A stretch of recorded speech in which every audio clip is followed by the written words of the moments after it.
Hello, ഇന്നൊരു cooking video ആയിട്ടാണ് കേട്ടോ വന്നേക്കുന്നത്. അപ്പോൾ നമുക്ക് പോകാം അടുക്കളയിലോട്ട്.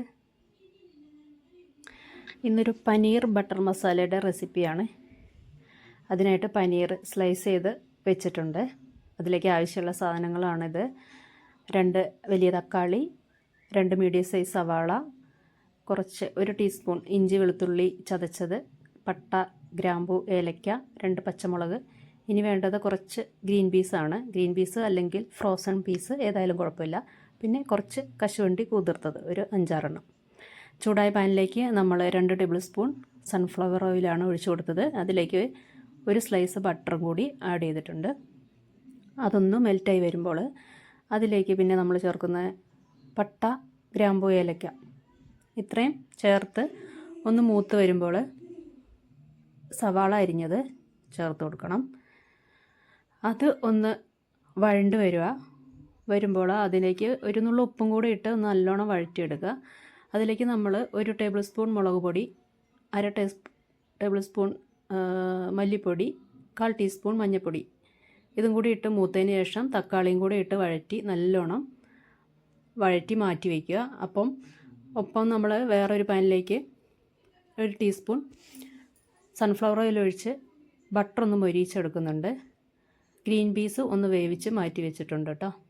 കുതിർത്ത് വെച്ചിരിക്കുന്ന ഈ കശുവണ്ടി ഈ വഴറ്റിയ മിക്സിൻ്റെ കൂടെ ഇട്ട് മിക്സിയിലിട്ട് നല്ലോണം ഒന്ന് അരച്ച് പേസ്റ്റാക്കി കൊണ്ടുവരണം. നല്ലോണം പേസ്റ്റായി അരച്ചതിന് ശേഷം അത് പനീർ മൂപ്പിച്ചെടുത്ത് അതേ പാനിലേക്ക് തന്നെ ഇട്ട് ഈ അരപ്പും കൂടി ഇട്ട് നല്ലോണം ഒന്ന് വഴറ്റി മൂപ്പിച്ചെടുക്കണം. അരപ്പൊന്ന് നല്ലോണം വഴണ്ടതിന് ശേഷം നമുക്ക് ആവശ്യത്തിനനുസരിച്ചുള്ള വെള്ളം ഇതിലേക്ക് ചേർത്ത് കൊടുക്കാം. ഇത് കശുവണ്ടി ചേർക്കുന്നതുകൊണ്ട് തന്നെ കുറച്ച് നല്ലോണം തിക്കായിട്ടുള്ള ഗ്രേവി ആയിട്ടാണ് കിട്ടുക. അപ്പം ഇരിക്കുന്തോറും ഇത് കുറുകും. അപ്പോൾ ഒരു 1.5 കപ്പ് വെള്ളം നമ്മളിതിനകത്ത് ചേർത്ത് കൊടുക്കേണ്ടതുണ്ട്. നമുക്ക് ആവശ്യമുള്ള അത്രയും ചാറിനനുസരിച്ചുള്ള വെള്ളം ചേർത്ത് കൊടുക്കുക. നല്ലോണം തിളയ്ക്കുമ്പോൾ കുറച്ച് ഉപ്പും കൂടി ഇട്ട് നല്ലോണം ഇളക്കി കൊടുക്കുക.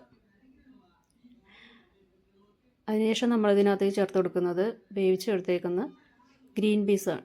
ഗ്രീൻ പീസ് ചേർത്ത് നല്ലോണം മിക്സ് ചെയ്ത് അതും ഒരു 2 മിനിറ്റ് തിളയ്ക്കാൻ അനുവദിക്കുക. ഇത് പക്ക ഒരു നോർത്ത് ഇന്ത്യൻ ഡിഷായിട്ടല്ല കേട്ടോ. ഞാൻ എൻ്റെ രീതിയിലാണ് ഫ്ലേവർ കിട്ടണമെങ്കിൽ നമുക്ക് അതിനകത്തേക്ക് കസൂരി മേത്തി ചേർക്കണം. അപ്പോഴാണ് അതിൻ്റെ ഒരു പക്ക ടേസ്റ്റ് കിട്ടുന്നത്. ഇപ്പം ഞാനിതിലേക്ക് മൊരിയിച്ച് വെച്ച പനീർ ചേർത്ത് കൊടുത്തിട്ടുണ്ട്. അതൊന്ന് ഉടഞ്ഞു പോകാതെ മിക്സ് ചെയ്ത് കൊടുക്കണം. ഇനി അതിലേക്ക് കുറച്ചും കൂടെ ഉപ്പിൻ്റെ കുറവുണ്ടായിരുന്നു, അതും കൂടെ ചേർത്ത് കൊടുത്തിട്ടുണ്ട്. നമുക്ക് ആവശ്യത്തിന് ഗ്രേവി ആവുന്നവരെ ഒന്ന് തിളപ്പിച്ച് എടുക്കുക. ഇനി ഞാൻ ഇതിനകത്തേക്ക് ചേർക്കുന്ന ഒരു ഇൻഗ്രീഡിയൻറ്റ് എന്താണെന്ന് വെച്ചാൽ കുറച്ച് പാലാണ്. എൻ്റെ അടുത്ത് ഫ്രഷ് ക്രീം ഉണ്ടായിരുന്നില്ല, അതിന് പകരം ഞാൻ പാലാണ് ഒഴിച്ചു കൊടുക്കുന്നത്. പാലും കൂടെ ഒഴിക്കുമ്പോൾ വളരെ റിച്ചായിട്ടുള്ളൊരു ഡിഷാവുകയാണ് കേട്ടോ ഇത് പാലൊഴിച്ചതിന് ശേഷം പിന്നെ അധികം തിളയ്ക്കാൻ അനുവദിക്കേണ്ട. ഇനി നമുക്ക് വാങ്ങി വയ്ക്കാവുന്നതാണ്. കസൂരി മേത്തിക്ക് പകരം ഞാനിവിടെ മല്ലിയില കുറച്ച് ചേർത്ത് കൊടുക്കുന്നുണ്ട് കേട്ടോ.